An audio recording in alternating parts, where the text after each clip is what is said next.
ખરેખર મિત્રો, ફરાળી વાનગીમાં મોરૈયાનો આ ઉપયોગ જોઈને તમે ચોંકી જશો. જ્યારે પણ વ્રત ઉપવાસ હોય તો ફરાળી ખીચડી, સૂકી ભાજી આ બધી એકની એક વાનગીની માથાકૂટ કરીને કંટાળી ગયા હોવ ને, તો માત્ર પોણી વાટકી મોરૈયો અને થોડાક જ મસાલાથી ખૂબ જ મસ્ત મજાની ફરાળી વાનગી બનાવીશું. તો ચાલો હવે શરૂ કરીએ. તો એના માટે સૌથી પહેલાં આપણે પોણી વાટકી જેટલો મોરૈયો લઈશું. ખાસ કરીને આ મોરૈયો છે એ પેકિંગવાળો હોવાથી બિલકુલ ખરાબ હોતો નથી, પણ છતાંય આપણે એક વખત એના પર નજર કરી લેવાની. ક્યાંય ઝીણી કાંકરી કે એવું દેખાય તો આપણે એને જોઈ અને સાફ કરીને લઈશું અને ત્યાર પછી આપણે એને સરસ રીતે ધોઈ લઈશું, જેથી મોરૈયા ઉપરની જે કાંઈ ધૂળ માટી કચરો હોય એ આપણે કાઢી શકીએ. પછી ધોયાનું જે ગંદુ પાણી છે એને આપણે કાઢી લીધું છે અને હવે આપણે મોરૈયાને પલાળવા માટે થોડું હૂંફાળું ગરમ પાણી લઈશું. અહીંયા મોરૈયો સરસ રીતે ડૂબી જાય એટલું આપણે પાણી લઈશું અને ઢાંકણ ઢાંકી અંદાજે 1 કલાક સુધી સરસ રીતે પલળવા દઈશું. ત્યાર પછી જે કટોરીના માપ પ્રમાણે આપણે મોરૈયો લીધેલો છે એ કટોરીમાં 3/4 ભાગ જેટલા સાબુદાણા લઈશું અને સાબુદાણાને પણ સરસ રીતે ધોઈ લઈશું, જેથી એના ઉપર જે કંઈ સ્ટાર્ચ, ધૂળ માટી કચરો હોય એ નીકળી જાય. હવે જે રીતે હૂંફાળા પાણીમાં આપણે મોરૈયાને પલાળ્યો છે એ જ રીતે સાબુદાણાને પણ પલાળીશું. તો અહીંયા સાબુદાણા થોડા ડૂબી જાય એટલું પાણી ઉમેરવાનું છે. કદાચ થોડું ઘણું પાણી વધી જાય તો પણ નો પ્રોબ્લેમ, એનાથી સાબુદાણાને પલળવામાં કોઈ ફેર નહીં પડે. અને આ રીતે ઢાંકણ ઢાંકી અંદાજે 1 કલાક સુધી સાબુદાણાને પણ પલળવા દઈશું. હવે અંદાજે 1-1.5 કલાક પછી આપણે મોરૈયાને ચેક કરીશું. જુઓ, અહીંયા મોરૈયાનો દાણો એકદમ સરસ ફૂલી ગયો છે અને દાણા સરસ સોફ્ટ પણ થઈ ગયા છે. આ રીતે હાથથી મેશ કરવાથી પણ મેશ થઈ જાય છે. હવે આપણે મોરૈયાની અંદરનું આ વધારાનું પાણી કાઢી લઈશું અને સરસ રીતે તૈયાર કરી લઈએ. ત્યાર પછી જુઓ, અહીંયા સાબુદાણા પણ ખૂબ સરસ રીતે પલળી ગયા છે. એની અંદરનું બધું જ પાણી, મોટા ભાગનું પાણી સોક થઈ ગયું છે અને થોડું ઘણું જે પાણી વધ્યું છે એને આપણે બહાર કાઢી લઈશું. આ રીતે સાબુદાણાને દબાવતા તરત જ ખ્યાલ આવી જશે. જુઓ, એકદમ સરસ રીતે સોફ્ટ થઈ જાય છે. તો હવે આ રીતે કોઈ ગરણી લઈ સાબુદાણાને એમાં ટ્રાન્સફર કરી દઈએ, જેથી એના અંદરનું જે વધારાનું એક્સ્ટ્રા પાણી છે એ બધું જ નીતરી જશે. અને હવે આપણે એક મિક્સર જાર લઈશું અને મિક્સર જારની અંદર મોરૈયો ઉમેરી દઈએ અને ત્યાર પછી સાબુદાણાને પણ ઉમેરીશું. હવે આપણે અડધી વાટકી જેટલી ખાટી છાશ લેવાની છે અને છાશ એકદમ સરસ ઘાટી હોય એવી લેવાની છે. તમે અહીંયા ખાટા દહીંનો પણ ઉપયોગ કરી શકો છો, પણ બને ત્યાં સુધી તમારે ખાટી છાશ અથવા તો ખાટું દહીં લેવાનું છે. અને જો દહીં કે છાશ વધારે પડતા મોળા હોય તો તમારે અડધા લીંબુનો રસ ઉમેરી દેવાનો. અને હવે ઢાંકણ ઢાંકી આપણે એકદમ સરસ બારીક પેસ્ટ બનાવી લઈએ. હવે જુઓ, અહીંયા તમે જોઈ શકો છો તો આ રીતે એકદમ સરસ ઘાટું અને બારીક બેટર બનાવીને તૈયાર કરી લઈશું. અને હવે તૈયાર કરેલા બેટરને આપણે એક મિક્સિંગ બાઉલમાં લઈ લઈએ. તે એકદમ સરસ સ્મૂથ બેટર બનીને તૈયાર થયું છે. હવે આપણે આ બેટરને ઢાંકી 1 કલાક સુધી સરસ રીતે રેસ્ટ થવા દેશું અને ત્યાં સુધીમાં આગળની તૈયારી કરી લઈએ. તો સૌથી પહેલાં બનાવીએ શિંગદાણા અને દહીંની એકદમ ટેસ્ટી એવી ફરાળી ચટણી. ચટણી બનાવવા માટે થોડા શિંગદાણા લઈશું.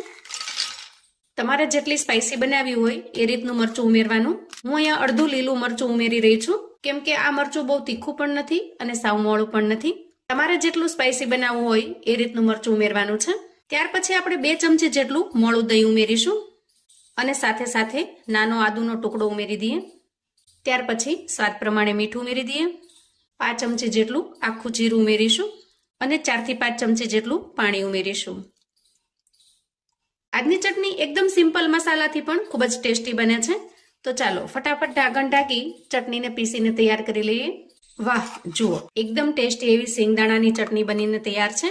ટેસ્ટમાં એકદમ લાજવાબ, બાકીની બધી ચટણીના ટેસ્ટને ભૂલાવી દે એવી સરસ ટેસ્ટી આ ચટણી બને છે. હવે ચટણીને વધારે ટેસ્ટી બનાવવા માટે એક પેનમાં થોડું તેલ ગરમ કરી લઈશું અને તેલની અંદર અડધી ચમચી જેટલું જીરું, થોડા મીઠા લીમડાના પાન અને લીલા મરચાના ટુકડા ઉમેરીશું અને સરસ રીતે મિક્સ કરી લઈશું. ત્યાર પછી આ વઘારને આપણે ચટણીમાં ઉમેરી દઈએ. તો એકદમ ટેસ્ટી અને ખૂબ જ મજેદાર એવી ફરાળી ચટણી બનીને તૈયાર છે. હવે ગેસ ઓન કરી ગેસ ઉપર આપણે એક પેન મૂકીશું અને પેનમાં 1 ચમચા જેટલું તેલ લઈશું. હવે તેલ થોડું ગરમ થાય એટલે 5 ચમચી જેટલું જીરું ઉમેરીએ અને થોડી 5 ચમચી જેટલી વરિયાળી ઉમેરીશું. 1 ચમચી જેટલા તલ ઉમેરીશું અને 8 થી 10 મીઠા લીમડાના પાનને આ રીતે સમારીને ઉમેરીશું. એક મોટી ચમચી જેટલી આદુ મરચાની પેસ્ટ બનાવેલી છે એને ઉમેરી દઈએ. 1 ચમચી મરીનો પાવડર એટલે કે તીખાનો પાવડર, 1 ચમચી ટોપરાનું ખમણ, અહીંયા તમે લીલું ટોપરું પણ વાપરી શકો છો, અને થોડી ચપટી હળદર. જો તમે ફરાળમાં હળદર ન ખાતા હો તો સ્કીપ કરી દેવાની. હવે આ બધી જ વસ્તુને સરસ રીતે મિક્સ કરી લઈએ અને તેલની અંદર થોડી સાંતળી લઈએ, જેથી મરચાંનું જે કાચાપણું છે એ દૂર થઈ જાય અને સરસ રીતે શેકાઈ જાય. ગેસની ફ્લેમને આપણે એકદમ ધીમી રાખી અને શેકી લેવાનું છે, જેથી મસાલા બળી ન જાય. હવે ત્યાર પછી થોડા બાફેલા બટેટાને આ રીતે મેશ કરીને રાખેલા છે એને ઉમેરી દઈએ અને સારી રીતે મિક્સ કરી લઈએ. તો મોટા ભાગે ફરાળ હોય એટલે બટેકા ઘરમાં બનતા જ હોય છે. એમાંથી અંદાજે 2 મીડિયમ સાઇઝના બટેકા લઈ લેવાના, જેથી અલગથી તમારે તૈયારી ન કરવી પડે. હવે જુઓ, અહીંયા બટેકાને આપણે ખૂબ સરસ રીતે મિક્સ કરી લીધા છે.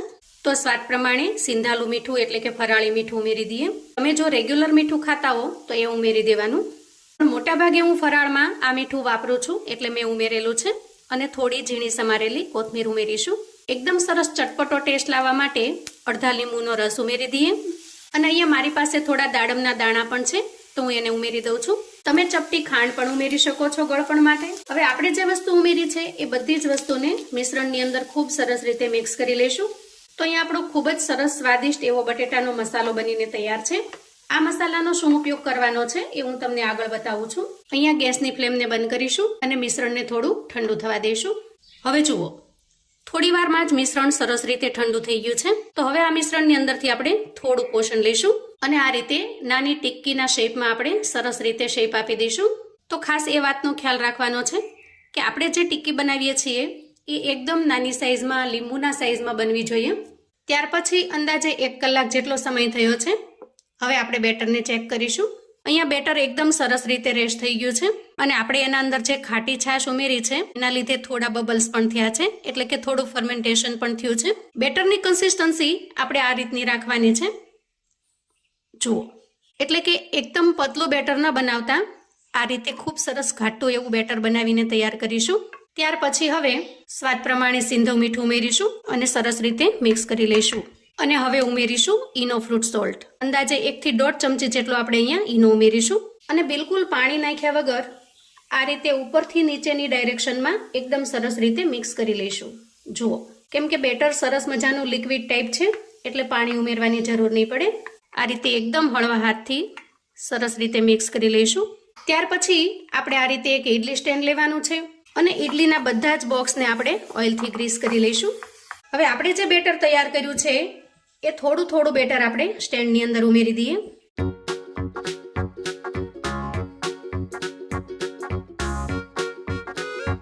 અહીંયા બોક્સને આખું ન ભરતા આપણે અડધું જ ભરવાનું. ત્યાર પછી આપણે જે બટેટાની ટિક્કી તૈયાર કરેલી છે એને એક્ઝેક્ટ વચ્ચે ગોઠવી દઈએ અને પછી ટિક્કી ઉપર પણ થોડું આપણે બેટર ઉમેરી દેવાનું અને આ રીતે કવર કરી લેવાનું. તો અહીંયા આપણી પ્લેટ બનીને તૈયાર છે. અહીંયા ગેસ ઉપર એક કડાઈની અંદર અગાઉથી જ થોડું પાણી મેં ગરમ થવા માટે મૂકેલું છે. તો અહીંયા તૈયાર કરેલા ઇડલી સ્ટેન્ડને આપણે એના ઉપર સેટ કરીશું અને ઉપર ઢાંકણ ઢાંકી સરસ રીતે કવર કરી લઈશું. હવે જુઓ, આ જે બેટર વધ્યું છે એમાંથી પણ આપણે થોડો અલગ રીતે નાસ્તો બનાવીશું. તો એના માટે આપણે એક પ્લેટ લઈશું અને પ્લેટને સરસ રીતે ઓઇલથી ગ્રીસ કરી લઈશું અને ત્યાર પછી બેટરને પ્લેટની અંદર ટ્રાન્સફર કરીશું અને સરસ રીતે ફેલાવી લઈશું. ઉપરથી થોડો મરીનો પાવડર સ્પ્રિંકલ કરીશું અને ખૂબ સરસ રીતે સ્ટીમ કરી લઈશું. તો જુઓ, અંદાજે 10 મિનિટ પછી આપણી ઇડલી બનીને તૈયાર છે. આ રીતે ચાકુની મદદથી આપણે ચેક કરી લઈશું. જુઓ, ચાકુ પણ એકદમ સરસ ક્લીન બહાર આવે છે, મતલબ કે ખૂબ સરસ રીતે સ્ટીમ થઈ ગઈ છે. ત્યાર પછી ઇડલીને આપણે ડિમોલ્ડ કરી લઈએ. જુઓ, એકદમ સરસ જાળીદાર બની છે. ત્યાર પછી આપણે જે પ્લેટને સ્ટીમ થવા માટે મૂકેલી એ પણ સરસ ઠરી ગઈ છે. સૌથી પહેલા કિનારી છોડાવી લઈશું અને ત્યાર પછી કટ કરી લઈશું. તો અહીંયા તમારા એકદમ સોફ્ટ સ્પોન્જી એવા ફરાળી ઈદડા બનીને તૈયાર છે. એકદમ સરસ લાઈવ ઢોકળા જેવા લાગે છે અને ખૂબ જ સરસ જાળીદાર પણ બન્યા છે.